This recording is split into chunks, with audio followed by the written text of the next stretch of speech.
افضل الخلق بعد الرسول حضرت سیدنا ابو بکر صدیق رضی اللہ تعالیٰ عنہ کی مناقب کے اوپر آپ کے فضائل اور آپ کی شان و عظمت کے حوالے سے میں عرض کروں گا کہ اللہ اور اللہ کی رسول کی بارگاہ میں ابو بکر صدیق رضی اللہ تعالیٰ عنہ کا کیا مقام تھا اور یہ مقام کیوں تھا،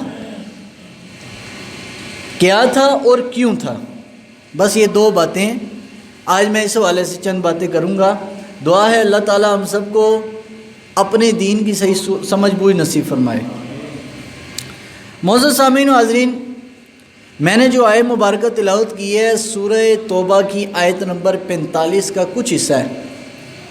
اللہ فرماتا ہے ثانی اثنین اذ ہما فی الغار، جب دو میں سے دوسرا غار میں تھے.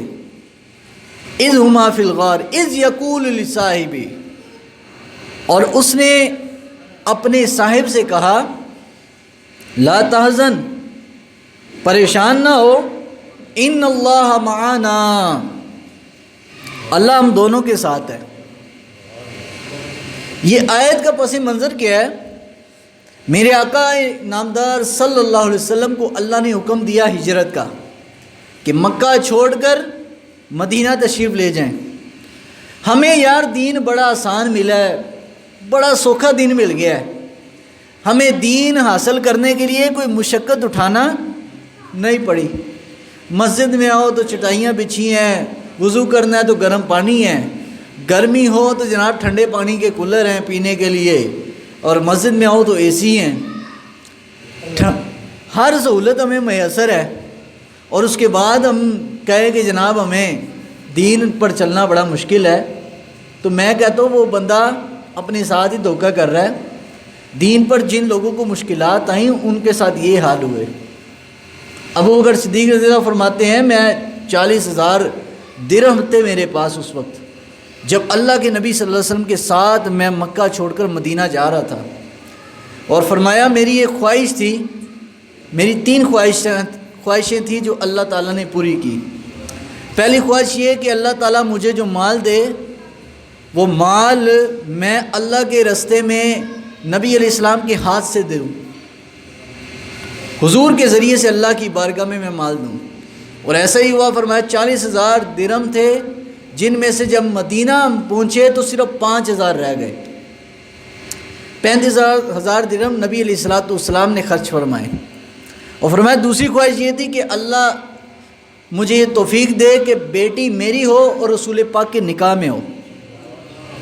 مال بھی قربان اور بیٹی بھی اپنی لخت جگر حضرت عائشہ صدیقہ رضی اللہ تعالیٰ عنہ ام المومنین یہ حضور کے نکاح میں مکہ میں دی.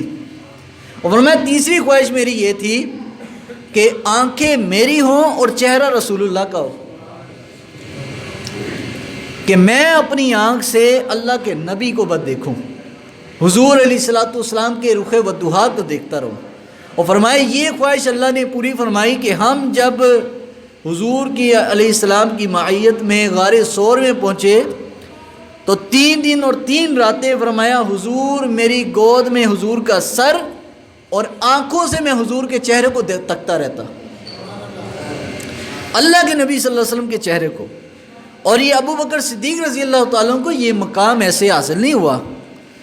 مکہ المکرمہ میں کفار مکہ کے ہاتھوں سے مارے کھائی ہیں. اور حتیٰ کہ حضرت ابو بکر صدیق رضی اللہ تعالیٰ جب آپ نے ایمان کا اظہار کیا مکہ کے بازار میں کھڑے ہو کر خطبہ آپ نے جب دیا تو کفار مکہ نے آپ کو اس قدر زد و کوب کیا کہ آپ کے خون نکل آیا، آپ کے چہرہ مبارک سوج گیا اور بے ہوش ہو گئے آپ. اور جب گھر لے جایا گیا تو ماں نے پوچھا بیٹا کیا حال ہے؟ عرض کیا امی جان یہ بتائیں میرے نبی کا کیا حال ہے. حضور نے بھی ارشاد فرمایا نا کہ تم میں سے تب تک کوئی مومن نہیں ہو سکتا جب تک لوگ اس کو مجنوں نہ کہیں. مجنوں کی حالت میں، مجنوں کی کیفیت میں حضرت ابوبکر صدیق نے حضور علیہ السلام کے ساتھ محبت کی ہے، بالکل دیوانہ وار، کسی کو نہ دیکھا. اور یہاں تک کہ باپ نے نبی علیہ السلام کے بارے میں کوئی بات کہی، اور ماں باپ کی کیا شان ہے آپ جانتے ہیں نا، کہ کہ قرآن نے کیا کہا وَبِالْوَالِدَيْنِ احسانا، ماں باپ کے ساتھ کیا کرو؟ احسان۔ لیکن ابو بکر صدیق نے حضور کی بارگاہ میں کھڑے ہو کر آقا علیہ الصلوۃ والسلام کی سے یہ تربیت لی ہے کہ ماں باپ کے سامنے اف یوں ولا تنہر، کہ ان کے سامنے اف بھی نہیں کرنی۔ لیکن صدیق اکبر رضی اللہ تعالیٰ نے کیا کیا؟ باپ نے رسول پاک کی بارے میں کوئی بات کہی تو حضرت سیدنا ابو بکر صدیق رضی اللہ تعالیٰ عنہ اور تو کچھ ہاتھ میں نہ آیا، صدیق اکبر رضی اللہ تعالیٰ نے اپنے باپ کے منہ پر مکہ مارا جس سے آپ کا دانت بھی ٹوٹ گیا۔ باپ کا دانت ٹوٹ گیا، بیٹے نے مارا، اور بیٹا کون ہے؟ صحابی رسول۔ باپ کو بھی اللہ تعالیٰ نے بعد میں توفیق دی، پھر حضور کی بارگاہ میں عرض کیا حضور میں نے ایسا کام کیا ہے تو میں اپنے باپ کو اب قتل کر دوں؟ حضور نے فرمایا نہ، ابھی میری طرف سے اجازت نہیں۔ حضور دیکھ رہے تھے کہ آئندہ آنے والے وقت میں یہ اسلام قبول کر لے گا، اور صحابہ کے اندر یہ واحد شخصیت ہے حضرت ابو بکر صدیق کی کہ جس کی ایک نہیں 4 نسلیں رسول پاک علیہ السلام کی تسلسل کے ساتھ حضور کی صحابی ہیں۔ ابو بکر صدیق کے والد بھی خود جناب صدیق اکبر، ان کے بعد تیسرے نمبر پر حضرت ابو بکر صدیق کا بیٹا اور پھر پوتا، یہ 4 نسلیں حضرت صدیق اکبر رضی اللہ تعالیٰ کے خاندان کی، یہ نبی علیہ السلام کی صحابی۔ اور حضور کی بارگاہ میں جبریل امین آئے، نبی علیہ السلام نے پوچھا جبریل یہ ابو بکر صدیق کی خالی دنیا میں ہی اللہ تعالیٰ نے عزت و شہرت بنائی ہے کہ آسمان میں بھی ہے؟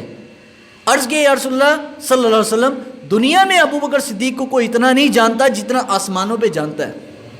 فرمایا آسمان میں زمین والوں سے زیادہ فرشتے ہیں، زمین کے لوگوں سے زیادہ ابو بکر صدیق کی عزت و احترام کرتے ہیں۔ اور فرمایا زمین میں نام ان کا تو ابو بکر صدیق، عبداللہ نام ہے آپ کا اپنا نام تو عبداللہ تھا، لیکن رسول پاک کی بارگاہ میں اسلام میں پہل کرنے کی وجہ سے آپ کا نام ابو بکر پڑ گیا۔ اور صدیق آپ کا وہ معراج کے واقعے سے کہ آپ نے معراج کی تصدیق کی، کافروں نے کہا یہ کیسے ہو سکتا ہے کوئی ایک رات میں آ کے چلا جائے اور آسمانوں پہ جائے اور مسجد اقصیٰ سے ہو کر آ جائے؟ تو صدیق اکبر نے فرمایا اور اگر ہو تو جھوٹ ہو سکتا ہے، لیکن اگر میرے آقا فرما رہے تو میں تصدیق کرتا ہوں حضور وہاں سے آئے ہیں۔ تو میرے نبی نے کیا فرمایا؟ صدیق ہے، اس نے تصدیق کی ہے میری اور جھٹلایا نہیں۔ تو آقا کریم صلی اللہ علیہ وسلم نے جناب سیدنا ابو بکر صدیق رضی اللہ تعالیٰ عنہ 3 دن اور 3 راتیں غار ثور میں، تو اللہ نے اس موقع پر یہ فرمایا ثانی اثنین اذ ہما فی الغار، جب 2 میں سے دوسرا، 2 تھے نا، ایک صدیق اکبر کی ذات تھی، ایک نبی علیہ السلام کی ذات تھی، 3 دن اور 3 راتیں سیدنا ابو بکر صدیق رضی اللہ تعالیٰ عنہ غار میں آپ حضور کے ساتھ رہے تو پیاس محسوس ہوئی۔ علامہ اسماعیل حقی علیہ رحمہ نے تفسیر رول بیان میں ایک پوری روایت بیان کی اسی آیت کے تحت۔ فرماتے ہیں کہ نبی پاک صلی اللہ علیہ وسلم کی بارگاہ میں جب یہ خواہش کا اظہار کیا کہ مجھے پیاس لگی ہے، تو اللہ رب العالمین نے ایک شان دکھانے تھے نا، ورنہ جس نے نبی پاک کا چہرہ دیکھ لیا اس کو نہ بھوک لگے نہ پیاس، لیکن اللہ نے ایک اظہار کرنا تھا، ابو بکر صدیق کی شان ظاہر کرنی تھی۔ تو فرمایا ابو بکر غار کے باہر جا کے پانی پیا، اور اللہ تعالیٰ نے جن کو وہ نصیب کیا، ماشاءاللہ قاری صاحب بھی ہو کے ہیں، حاجی صاحب نے بھی دیکھا ہے کہ وہ غار ثور جانے والے بتاتے ہیں کہ خشک پہاڑ ہے، اس پر سبز پتا بھی نہیں لگا، تو جس پر سبز پتا بھی نہیں ہوتا تو وہاں چشمہ بھی نہیں نکلتا، جس پہاڑ پہ سبزہ ہوتا ہے نا وہاں چشمے بھی زیادہ ہوتے ہیں۔ تو حضرت ابو بکر صدیق نے جب سنا حضور کی زبان سے کہ بھائی باہر جا کے پانی پی لو، تو یہ نہیں کہا کہ حضور باہر پانی کہاں سے آئے گا، نہ تو یہاں کوئی کنواں ہے نہ کوئی چشمہ، لیکن یہ حضور کے سچے وفادار غلام تھے، ہماری طرح عقل سے کام نہیں لیتے تھے، عشق سے کام لیتے تھے۔ حضرت اقبال نے کہا نا عقل کو تنقید سے فرصت نہیں، عشق پر اعمال کی بنیاد رکھ۔ یہ عشق پر اعمال کی بنیاد یہ ہے کہ عقل سے نہ سوچے کہ اللہ کے نبی نے جو فرما دیا آنکھیں بند کر کے عمل کر دے رب عطا کرے گا۔ یہ یقین اور انسان کے ذہن میں یہ اعتقاد ہونا چاہیے کہ جو حضور نے فرما دیا نکلی جو منہ سے تیرے بات وہ ہو کے رہی، جو فرما دیا وہ ہو کے رہنا ہے۔ صدیق اکبر جب باہر تشریف لے کے گئے تو دیکھا ایک چشمہ پانی کا، نہایت صاف شفاف پانی ابو بکر صدیق رضی اللہ عنہ وہ پیا، فرماتے میں پی جاؤں، بہت جی بھر کے جب پیا تو میں واپس آیا غار میں تو حضور نے پوچھا ابو بکر پانی کیسا تھا؟ عرض کیا حضور پانی تو میں نے ایسا پانی دنیا میں نہیں پیا، دودھ سے زیادہ سفید تھا، شہد سے زیادہ میٹھا تھا، خوشبودار پانی، میں نے جب ہم آئے تھے تو کوئی بھی چشمہ نہیں تھا، اور جب آپ نے کہا پانی پیا ہو تو باہر دیکھا چشمہ چل رہا ہے۔ فرمایا ابو بکر تو نے میرے لیے بڑی قربانیاں دی، مال بھی پیش کیا، اپنی بیٹی بھی میرے نکاح میں دی، اپنی جان بھی پیش کی، مارے بھی میرے خاطر کھائیں، تو رب نے تجھے انعام دیے، لوگ حساب کتاب دینے کے بعد جنت میں جا کر حوض کوثر پئیں گے، رب نے تجھے دنیا میں پلا دیا ہے۔ لوگ دنیا سے جانے کے بعد ہمارے تمہارے لیے قانون یہ ہے، لیکن صدیق اکبر جیسے ایمان لانے میں پہلے، قربانی دینے میں پہلے، رب نے حوض کوثر میں بھی پہلے ہی رکھا، حوض کوثر میں بھی پہلے نمبر پر۔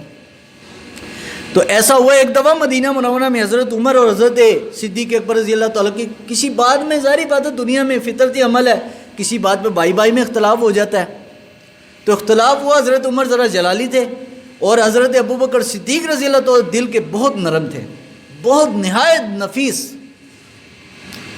اس لیے وہ جو فرشتے تھے جنہوں نے کہا کہ اللہ تعالیٰ آسمان میں، اللہ کے فرشتے جو ہیں وہ زمین والوں سے زیادہ ابو بکر رضی اللہ تعالیٰ کو پہچانتے اور ان کی عزت کرتے ہیں، تو جبریل امین نے بتایا کہ اللہ تعالیٰ نے ان کا آسمان پہ نام جو ہے وہ حلیم رکھا ہے۔ یہ جو ہم کھاتے ہیں نا انہوں حلیم نہ کیا کرو، یہ اللہ کی صفت ہے، یہ اللہ کی صفت ہے حلیم، اس کو دلیم کہہ دیا کرو یا کچھ اور نام دو، یہ کہتے ہیں حلیم پکائیے، حلیم نہیں، اللہ کی صفت ہے یہ، حلیم نرمی کرنے والا نا، حلم والا، تو اللہ کی ذات ہے، یہ اللہ کی صفت ہے۔ لیکن میرے حضور فرماتے ہیں کہ خالی حلیم نہیں، 300 صفات میرے رب کی وہ ہیں جو اللہ رب العالمین نے ابو بکر صدیق کے اخلاق کے اندر ڈال دی ہیں۔ اللہ کی جو 300 صفتیں اللہ نے ابو بکر صدیق کو عطا کی ہیں، ویسے اللہ اپنی ذات اور صفات میں یکتا ہے، اس کا کوئی شریک نہیں ہے ذات و صفات میں، لیکن مجازی طور پر جو اللہ تعالیٰ کی صفتیں ہیں جو بندوں کے اندر بھی پیدا ہو سکتی ہیں، اللہ نے وہ عطا کی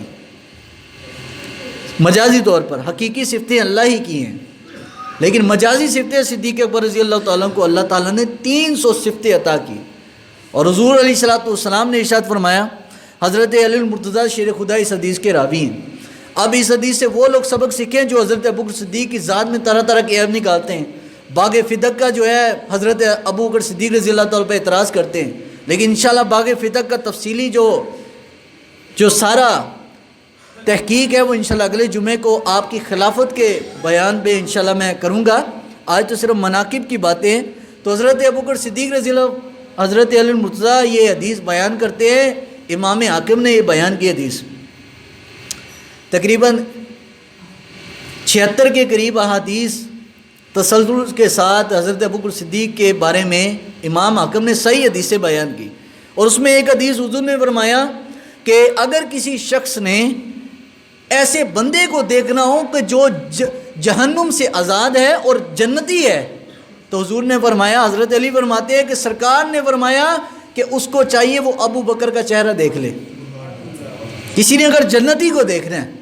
اور حضور نے ایک دفعہ تذکرہ فرمایا، نبی علیہ السلام نے فرمایا کہ جنت کے ہر دروازے سے جو بندہ نماز زیادہ پڑھتا اس کو باب الصلاۃ سے، جو روزہ زیادہ رکھتا تھا اس کو باب الریان سے آواز دی جائے گی، جو صدقہ زیادہ دیتا تھا باب الصدقات سے اس کو آواز دی جائے گی کہ جنت میں داخل ہو جاؤ۔ تو حضور نے فرمایا کہ ہر بندے کو اسی کے جو اسپیشلائزیشن جس میں ہوگی اسی دروازے سے آواز دی جائے گی۔ تو عرض کیا حضرت صدیق اکبر نے، یا رسول اللہ صلی اللہ علیہ وسلم کیا کوئی ایسا بندہ بھی ہے جس کو سارے دروازوں سے آواز دی جائے؟ نبی علیہ السلام نے فرمایا ہاں وہ ہے۔ عرض کہ حضور وہ کون خوش قسمت ہے کہ جس کو ہر دروازے سے فرشتہ پکارے گا کہ جنت میں داخل ہو جاؤ؟ نبی علیہ السلام نے فرمایا ابو بکر وہ اور تو کوئی نہیں، وہ تو ہے۔ کہ جس کو ہر دروازے سے فرشتہ کہے گا جنت میں داخل ہو جاؤ. اور فرمایا ابو بکر کی مثال حضور نے فرمایا ایسے ہے جس طرح میری آنکھیں. اور بلکہ ایک صحابی رسول نے غالباً حضرت عبادہ ابن ثابت تھے غالباً، اب مجھے نام ان کا یاد نہیں آ رہا، تو حضور نے ان کے سامنے بیان کیا کہ میرا خواہش ہے کہ اپنے کچھ بندوں کو بھیجوں کہ وہ لوگوں کو دین سکھائیں، دین کی تبلیغ کریں، لوگوں کو اللہ رسول کا دین کے احکامات سکھائیں. تو میں چاہتا ہوں میں ان بندوں کو تیار کروں اور وہ اللہ کے حکم سے اللہ کے بندوں کو وہ دین کے رستے پر چلائیں. تو فرمایا حضرت وہ صحابی بیان کرتے ہیں کہ میں نے عرض کیا حضور ابو بکر عمر سے بڑا کون ہے کہ جو لوگوں کو دین سکھائے؟ سب سے زیادہ ذہین اور دین کا جاننے والے تو یہ بزرگ ہیں. حضور نے فرمایا وہ جانتے تو زیادہ ہیں دین، لیکن حضور نے فرمایا میرا جی نہیں چاہتا کہ میں ابو بکر کو اپنے سے دور کروں. فرمایا میرا ابو بکر تو وہ ہے کہ جو کہ دنیا میں بھی میرے ساتھ، سفر میں بھی میرے ساتھ، قبر میں بھی میرے ساتھ، اور قیامت کو سب سے پہلے حضور نے فرمایا میری قبر کھلے گی، اس کے بعد ابو بکر اپنی قبر سے نکل کر میدان حشر میں جائیں گے سب سے پہلے. حضور نے فرمایا یہ 4 کونے ہوں گے حوض کوثر کے، اور فرمایا ایک کونے پر ابو بکر صدیق ہوں گے، اور میرے حوض سے اسی کو پانی ملے گا کہ جس کے دل میں ابو بکر صدیق کا پیار ہوگا. جس کے دل میں ان کا پیار نہیں ہے، ان کا بغض ہے، حضور نے فرمایا ان کے پیچھے ان کو جو ہے حوض کوثر سے جام مل ہی نہیں سکتا. یہ انہیں کو ملے گا جس کے دل میں ان کا پیار ہے. تو جناب سیدنا ابو بکر صدیق رضی اللہ تعالیٰ عنہ کہ آپ کی بہت ہی عظمت شان ہے، اور سب سے بڑھ کر جو میرے حضور نے سیدنا صدیق اکبر رضی اللہ تعالیٰ کو شان عطا فرمائی کہ آقا کریم علیہ السلام نے ابو بکر صدیق کے پیچھے نماز پڑھی ہے. نبیوں کے امام جن کے پیچھے نماز پڑھیں، اور ہم تو اور میں کون ہوتے ہیں کہ ان کی ذات پر اعتراض کریں؟ حضور نے، اور ایک روایت میں نے پڑھا کہ 17 نمازیں حضور نے صدیق اکبر رضی اللہ تعالیٰ کے پیچھے پڑھی ہے. ایک نماز حضرت عبد الرحمن ابن عوف رضی اللہ تعالیٰ عنہ انہوں نے پڑھائی. ایک نماز میں غلطی سے حضرت عمر کھڑے ہو گئے، جب حضرت اللہ اکبر کی آواز سنائی دی تو حضرت عمر کی آواز بہت اونچی تھی. حضور نے اپنے حجرے مبارک میں جب آواز سنی فرمایا آج تو آواز کسی اور کی ہے. عائشہ یہ کون ہے؟ حضرت عائشہ نے عرض کیا حضور آج لگتا ہے میرے والد گرامی نہیں ہیں، یہ شاید لیٹ ہو گئے نماز میں، تو عمر نماز پڑھا رہے ہیں. حضور نے فرمایا کہ جس قوم میں ابو بکر جیسا بندہ موجود ہو، فرمایا اس قوم میں کسی کو یہ جو ہے یہ کوشش نہیں کرنی چاہیے کہ ابو بکر کے ہوتے ہوئے میرے مصلی پر کوئی اور کھڑا ہو جائے.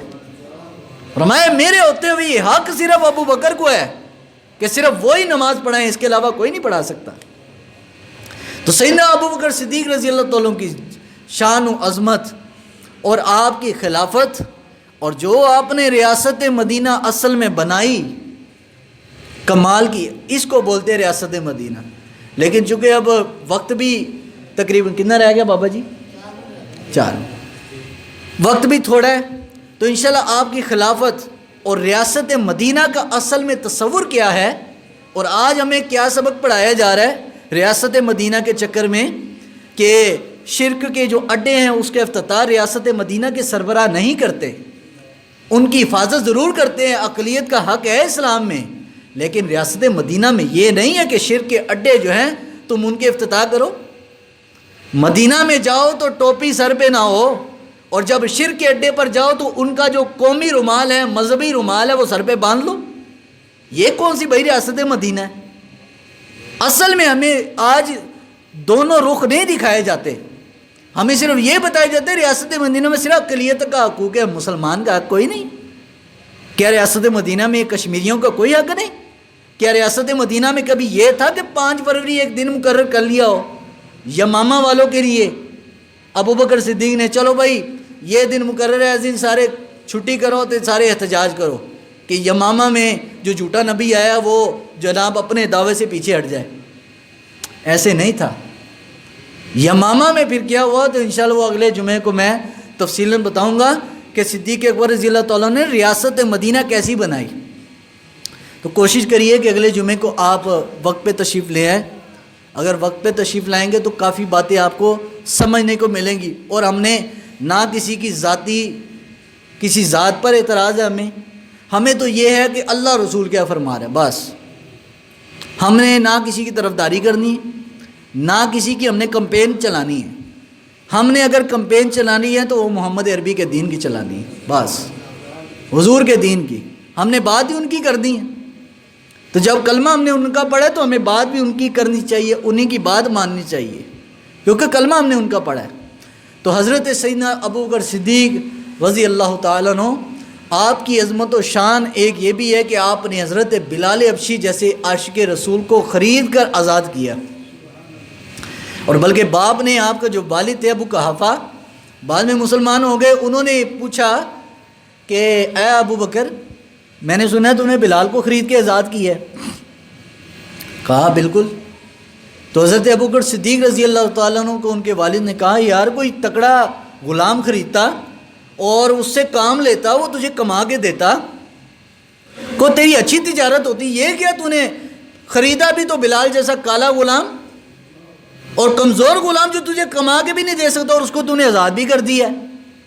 حضرت ابوبکر صدیق نے فرمایا، ابا جان آپ سوچتے ہیں اپنی دنیا کی نظر سے، میں سوچتا ہوں آخرت کی نظر سے۔ آپ کہتے ہیں دنیا میں انویسٹمنٹ کرو، دنیا میں سرمایہ لگاؤ، لیکن فرمایا میں نے اپنا سرمایہ اس لیے خرچ کرنا ہے تاکہ میرا رب راضی ہو جائے۔ تو صدیق اکبر رضی اللہ تعالیٰ عنہ، آپ نے وہ مال اور ایک نہیں کئی غلام آپ نے آزاد کیے۔ تو یہ تھا ابوبکر صدیق رضی اللہ تعالیٰ کو تصور۔ اور یہ آخری ایک بات سنی اور پھر میری بات ختم کر لیں۔ صدیق اکبر رضی اللہ تعالیٰ کا بیٹا ایک دفعہ بیٹھا آپ کے ساتھ،